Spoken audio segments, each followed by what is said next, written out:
कहानी में आगे बढ़ने से पहले हम ये समझ लेते हैं कि ये बात उस समय की है जब अमेरिका में गृह युद्ध चल रहा था। देश के ही लोग दो हिस्सों में बंट चुके थे और एक दूसरे के खिलाफ लड़ रहे थे। इस कहानी का मेन कैरेक्टर एक जवान सैनिक है जो यूनियन आर्मी में है और जंगल के पास एक पहाड़ी रास्ते पर पहरे की ड्यूटी कर रहा है। अब कहानी पर आते हैं। 1861 की पतझड़ का एक दिन था। दोपहर का समय, धूप साफ थी और पश्चिमी वर्जीनिया के जंगल शांत दिखाई दे रहे थे। उसी जंगल के पास एक सड़क के किनारे लॉरेल की घनी झाड़ियों में एक जवान सैनिक लेटा हुआ था। वह पूरे शरीर के साथ पेट के बल जमीन पर पड़ा था। उसके पैर पंजों पर टिके थे, उसका सिर बाएं हाथ की बाहों पर टिका था और उसका दायां हाथ डीले से अपनी राइफल पकड़े हुए था। अगर उसके शरीर की स्थिति इतनी सधी हुई न होती और उसकी कमर के पीछे बंधा कारतूसों का डिब्बा हल्की लय में हिल न रहा होता तो कोई भी उसे देखकर यही समझता कि वो मर चुका है। लेकिन वो मरा नहीं था, वो सो रहा था। वो अपनी ड्यूटी के दौरान नींद में चला गया था और उस समय ये एक बहुत बड़ा अपराध था। अगर कोई अधिकारी उसे इस हालत में पकड़ लेता तो थोड़ी ही देर में उसे गोली मार दी जाती, क्योंकि पहरे के दौरान सो जाना कानूनन मौत की सजा के बराबर था। जिस झाड़ी में वो लेटा था वो सड़क के एक मोड़ पर थी। वो सड़क दक्षिण की ओर तेजी से ऊपर चढ़ती थी और उस जगह पहुंचकर अचानक पश्चिम की ओर मुड़ जाती थी। लगभग 100 गज चलने के बाद वो सड़क फिर से दक्षिण की तरफ मुड़ती और टेढ़े मेढ़े रास्ते से जंगल के अंदर उतर जाती थी। उस दूसरे मोड़ पर एक बड़ी सपाट चट्टान थी जो उत्तर की ओर निकली हुई थी और नीचे फैली गहरी घाटी को देखती थी। वो चट्टान एक बहुत ऊंची खड़ी चट्टान के ऊपर थी, जहां से अगर कोई पत्थर गिराया जाए तो वो सीधे 1000 फीट नीचे चीड़ के पेड़ों की चोटियों पर जा गिरे। जिस जगह जवान लेटा था वो उसी खड़ी चट्टान का एक और उभरा हुआ हिस्सा था। अगर वो जाग रहा होता तो वहां से उसे न सिर्फ पूरी घाटी दिखती बल्कि नीचे चढ़ती और उतरती सड़क भी उसकी निगरानी में होती। अगर वो जवान जाग रहा होता तो उसे सड़क का छोटा हिस्सा और वो आगे निकली हुई चट्टान ही नहीं बल्कि उसके नीचे फैली पूरी खड़ी चट्टान का आकार साफ दिखाई देता। इतनी ऊंचाई से नीचे देखना किसी को भी चक्कर में डाल सकता था। चारों ओर देश घने जंगलों से ढका हुआ था। सिर्फ उत्तर की ओर घाटी के बिल्कुल नीचे एक छोटा सा खुला मैदान था। उस मैदान के बीच से एक पतली सी धारा बह रही थी जो इतनी नीचे थी कि ऊपर से मुश्किल से दिखाई देती थी। देखने में वो खुला हिस्सा किसी घर के आंगन जितना लगता था, लेकिन असल में वो कई एकड़ में फैला हुआ था। उसकी हरियाली आसपास के जंगल से कहीं ज्यादा चमकीली थी। उस मैदान के पार फिर से वही विशाल चट्टानें उठती थीं, जिनके बीच से किसी तरह सड़क ऊपर चढ़ती हुई यहाँ तक पहुंची थी। पूरी घाटी का बनाव ऐसा था कि ऊपर से देखने पर लगता था जैसे ये जगह चारों तरफ से बंद है। कोई सोच भी नहीं सकता था कि सड़क इस घाटी में कहाँ से घुसी और कहाँ निकल गई, और न ही ये समझ आता था कि उस धारा का पानी कहाँ से आता है और कहाँ चला जाता है, जो 1000 फीट नीचे मैदान को चीरता हुआ बह रहा था। लेकिन कोई भी जगह, चाहे जितनी जंगली, जितनी दुर्गम क्यों ना हो, इंसान उसे जंग का मैदान बना ही देता है। उसी घाटी के नीचे घने जंगलों में छिपे हुए फेडरल सेना के 5 पूरे रेजिमेंट आराम कर रहे थे। पूरे दिन और रात मार्च करने के बाद वो वहां रुके थे। शाम ढलते ही वो फिर से आगे बढ़ने वाले थे, उसी सड़क से ऊपर चढ़ते हुए उस जगह तक जहां अभी उनका पहरेदार नींद में डूबा पड़ा था। फिर दूसरी ढलान से उतरकर आधी रात के करीब दुश्मन के कैंप पर पीछे से हमला करने का उनका इरादा था। उनकी उम्मीद अचानक हमला करने की थी, क्योंकि यह सड़क सीधे दुश्मन के पीछे पहुंचती थी। अगर ये योजना नाकाम होती तो उनकी हालत बेहद खतरनाक हो जाती, और अगर जरा सी भी चूक हो जाती, अगर दुश्मन को उनकी हलचल की भनक लग जाती तो उनका गिरना तय था। लॉरेल की झाड़ियों में सोया वो जवान किसी आम सैनिक जैसा नहीं था। उसका नाम था कार्टर ट्रूस। वो वर्जीनिया का रहने वाला था। अमीर माता पिता का इकलौता बेटा। उसने जिंदगी में आराम देखा था, शिक्षा देखी थी, ऊंचा रहन सहन देखा था। उसका घर बस कुछ ही मील दूर था जहां वो अभी लेटा था। एक सुबह वो नाश्ते की मेज से उठा और गंभीर लेकिन शांत आवाज में बोला, पिताजी, ग्राफ्टन में यूनियन की एक रेजिमेंट आई है, मैं उसमें शामिल होने जा रहा हूँ। पिता ने अपना शेर जैसा सिर उठाया, कुछ पल बिना कुछ बोले अपने बेटे को देखते रहे, फिर बोले, जाओ कार्टर, और जो तुम्हें अपना फर्ज लगे वही करना वर्जीनिया, जिसके लिए तुम गद्दार हो तुम्हारे बिना भी चल लेगी। अगर हम दोनों युद्ध के अंत तक जिंदा रहे तो फिर इस बारे में बात करेंगे। तुम्हारी माँ बहुत गंभीर हालत में है। डॉक्टर ने बता दिया है कि वो ज़्यादा समय हमारे साथ नहीं रह पाएंगे। बेहतर होगा उन्हें परेशान न किया जाए। कार्टर ने आदर से सिर झुकाया। पिता ने भी उसी गरिमा से सलाम लौटाया, हालांकि उसका दिल टूट रहा था।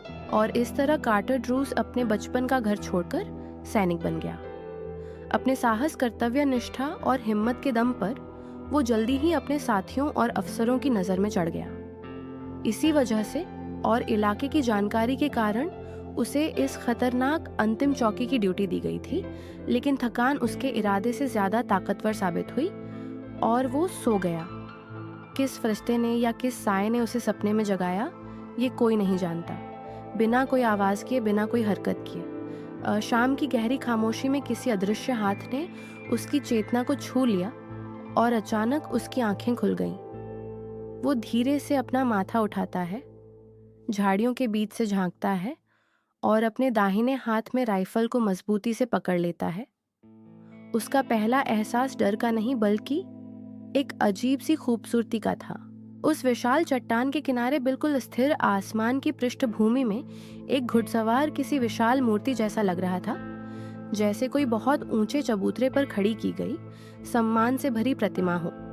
घोड़े पर बैठा आदमी सीधा सैनिकों जैसा सधा हुआ, लेकिन उसके पूरे शरीर में एक यूनानी देवता जैसी शांति थी, ऐसी शांति जिसमें हरकत की कोई जरूरत नहीं होती।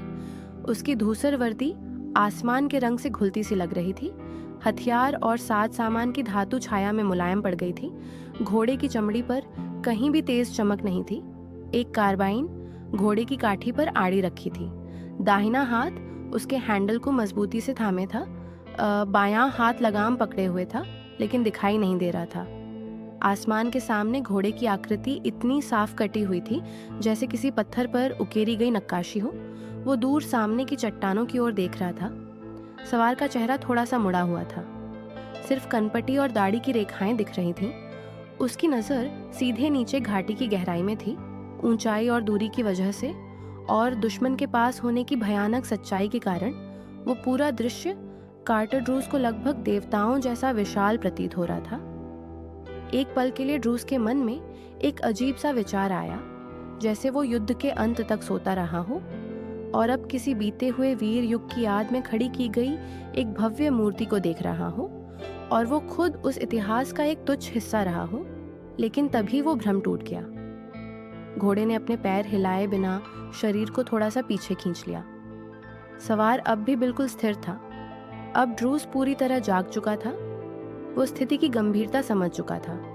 बहुत सावधानी से उसने अपनी राइफल की नाल झाड़ियों के बीच से आगे बढ़ाई, बट को अपने गाल से लगाया, राइफल को कॉक किया और निशाने से घुड़सवार के सीने का एक नाजुक हिस्सा ढक लिया। बस ट्रिगर दबाने की देर थी और सब कुछ ठीक हो जाता। लेकिन उसी पल घुड़सवार ने अपना सिर मोड़ा और उसी दिशा में देखने लगा जहां उसका छिपा हुआ दुश्मन था। ऐसा लगा जैसे वो सीधे ड्रूस के चेहरे में, उसकी आंखों में, उसके साहसी और करुण दिल में देख रहा हो। क्या युद्ध में दुश्मन को मारना इतना भयानक होता है? ऐसे दुश्मन को जिसने एक ऐसा रहस्य देख लिया हो जो उसकी और उसके साथियों की जान बचा सकता है। ऐसे दुश्मन को जो अपनी जानकारी की वजह से पूरी सेना से ज्यादा खतरनाक हो। कार्टर ड्रूस पीला पड़ गया। उसका पूरा शरीर कांपने लगा। उसे चक्कर आया। उसकी आंखों के सामने वो मूर्तियां काली आकृतियों में बदल गईं, जो आग जैसे आसमान में डगमगाती हुई घूम रही थीं। उसका हाथ राइफल से ढीला पड़ गया। उसका सिर धीरे धीरे झुक गया और उसका चेहरा उन पत्तों पर टिक गया जिनमें वो लेटा था। इतना साहसी, इतना मजबूत सैनिक भावनाओं की तीव्रता से बेहोश होने के कगार पर था। लेकिन ये हालत ज्यादा देर नहीं रही। कुछ ही पल बाद उसने अपना सिर फिर उठाया। उसके हाथ दोबारा राइफल पर आ गए। तर्जनी ट्रिगर तक पहुंच गई। अब उसका दिमाग, दिल और आंखें सब साफ थे। उसकी अंतरात्मा और तर्क दोनों स्थिर थे। वो उस दुश्मन को पकड़ नहीं सकता था। अगर वो चूका तो वो आदमी सीधे अपने कैंप में घोड़ा दौड़ाकर खबर पहुंचा देगा और तब सब कुछ खत्म हो जाएगा। एक सैनिक का फर्ज अब साफ था, उस आदमी को छिपकर मारना ही होगा, बिना चेतावनी, बिना किसी तैयारी के, बिना एक अनकही दुआ के भी उसे वहीं मौत के हवाले करना होगा। लेकिन नहीं, एक उम्मीद थी। हो सकता है उसने कुछ देखा ही ना हो, शायद वो सिर्फ इस भव्य दृश्य को निहार रहा हो। अगर मौका मिला तो वो लापरवाही से उसी रास्ते वापस चला जाए जहां से आया है, और उसी पल ये समझा जा सकता है कि वो जानता है या नहीं। ड्रूस ने नीचे घाटी की ओर देखा। ऐसा लगा जैसे वो पारदर्शी समुद्र की सतह से गहराई तक झांक रहा हो। उसने देखा हरी घास पर आदमी और घोड़ों की टेढ़ी मेढ़ी रेखा सरक रही थी। कोई मूर्ख कमांडर अपने सैनिकों को खुले मैदान में घोड़ों को पानी पिलाने दे रहा था, जहां से दर्जनों चोटियों से सब कुछ साफ दिख रहा था। ड्रूस ने अपनी नजर फिर ऊपर उठाई। आसमान के सामने घोड़े और सवार पर फिर से निशाना लगाया, लेकिन इस बार उसका निशाना आदमी पर नहीं था। इस बार वो घोड़े को निशाना बना रहा था। जैसे किसी ईश्वरीय आदेश की तरह कार्टर ड्रूस के कानों में उसके पिता के शब्द गूंज उठे, जो भी हो वही करना जो तुम्हें अपना फर्ज लगता है। अब वो पूरी तरह शांत था। उसके दांत आपस में जुड़े थे लेकिन जकड़े नहीं थे। उसकी नसें एक सोते हुए बच्चे जैसी शांत थीं। उसके शरीर की किसी भी मांसपेशी में कंपन नहीं था। उसकी सांसें नियमित और धीमी थीं, और जैसे ही उसने निशाना साधते हुए सांस रोकी, फर्ज जीत चुका था। आत्मा ने शरीर से कहा, शांत हो जाओ। उसने गोली चलाई। घाटी में संघीय सेना का एक अधिकारी सिर्फ रोमांच में या जानकारी की तलाश में छिपे हुए शिविर से बाहर निकल आया था। बिना किसी तय दिशा के चलते चलते वो एक खुले स्थान के निचले सिरे तक पहुंच गया। उसके सामने करीब चौथाई मील दूर, लेकिन देखने में बस पत्थर फेंकने जितनी दूरी पर, एक विशाल चट्टान खड़ी थी, इतनी ऊंची कि ऊपर देखने से चक्कर आने लगे। नीचे आधी दूरी तक उसकी सीधी दीवार नीले आसमान के सामने थी, और उसके नीचे दूर दूर तक फैली नीली पहाड़ियां, फिर पेड़ों की चोटियां। जब अधिकारी ने उसकी चोटी की ओर देखा तो उसने एक अविश्वसनीय दृश्य देखा। एक आदमी घोड़े पर सवार हवा में घाटी की ओर उतर रहा था। सवार सीधा बैठा था, पूरी सैनिक मुद्रा में, लगाम को मजबूती से पकड़े हुए, मानो घोड़े को बेहद तेज छलांग से रोक रहा हो। उसके नंगे सिर से लंबे बाल ऊपर की ओर उड़ रहे थे, जैसे कोई पंख उसके हाथ घोड़े की उड़ती हुई अय्याल में छिपे थे। घोड़े का शरीर ऐसा सीधा था मानो उसके हर कदम के नीचे जमीन हो। उसकी चाल जंगली दौड़ जैसी थी, लेकिन तभी उसके सारे पैर एक साथ आगे की ओर झटके से आ गए, जैसे वो किसी छलांग से नीचे उतर रहा हो। लेकिन ये छलांग नहीं थी, ये गिरना था। आसमान में घुड़सवार को देखकर अधिकारी हैरानी और डर से भर गया। उसे लगा जैसे वो किसी नए प्रलय का चश्मदीद गवाह है। भावनाओं की तीव्रता से उसके पैर जवाब दे गए और वो जमीन पर गिर पड़ा। उसी पल उसने पेड़ों के बीच एक जोरदार टूटने की आवाज सुनी। आवाज गूंज कर लौटी नहीं, और फिर सब कुछ शांत हो गया। अधिकारी कांपते हुए उठ खड़ा हुआ। घुटने की जली हुई चोट की परिचित पीड़ा ने उसे होश में लाया। वो खुद को संभालकर चट्टान से तिरछी दिशा में दौड़ा, उस जगह की ओर जहां उसे उस आदमी के मिलने की उम्मीद थी, लेकिन वहां कुछ नहीं था।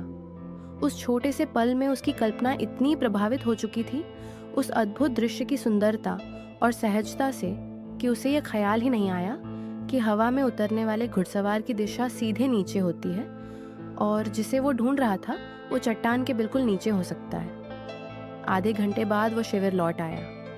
वो अधिकारी समझदार आदमी था।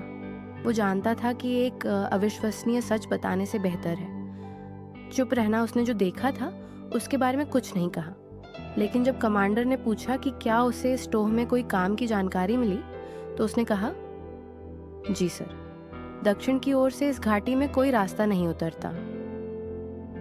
कमांडर हकीकत जानता था। वो मुस्कुरा दिया।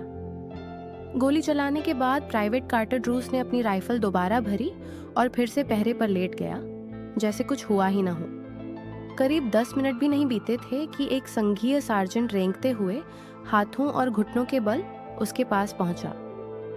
ड्रूस ने ना सिर घुमाया ना उसकी ओर देखा। वो बिल्कुल निश्चल पड़ा रहा, ना कोई हरकत ना पहचान का कोई संकेत। सार्जेंट ने धीमी आवाज में पूछा, क्या तुमने गोली चलाई? हाँ। किस पर? एक घोड़े पर। वो उस सामने वाली चट्टान पर खड़ा था, काफी बाहर की ओर।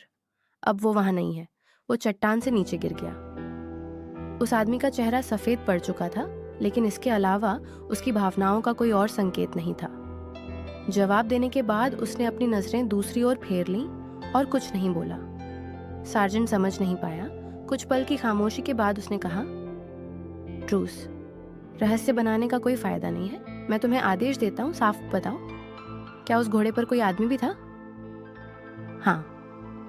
तो मेरे पिता। सार्जेंट खड़ा हुआ और चुपचाप वहां से चल दिया। उसके मुंह से बस इतना निकला, हे भगवान।